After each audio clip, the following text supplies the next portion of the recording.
Hello, we've had somebody asking about resizing a tricker's boot.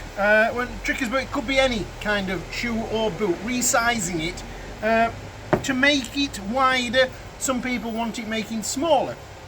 This is the upper of an old tricker's boot, and if you see where the welt stitches onto there, so the welt stitches onto that little bit on the edge there. Inside the boot there is an insole.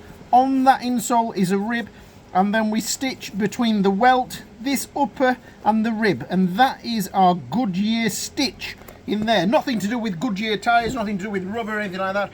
Mr. Goodyear was a man who invented the machine for stitching the welt onto the shoe through the uppers. Now this is the room we've got to play with here, and it's next to nothing, but this is typical of the amount of leather you would see on the upper where the welt is attached on there. So to make this smaller, sometimes a manufacturer will take the original last, put the smaller size on, pull this round and stitch a welt on, stitch a new rib in, and what a nightmare of a job. If you've got anybody that'll do that for you, that is fantastic, but that is pulling the shoe in to make it smaller.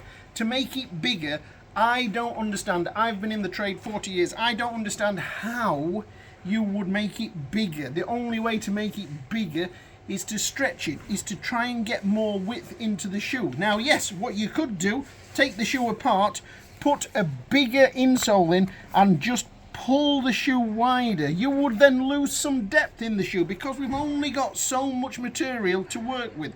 So this is the resizing, the way it would be done.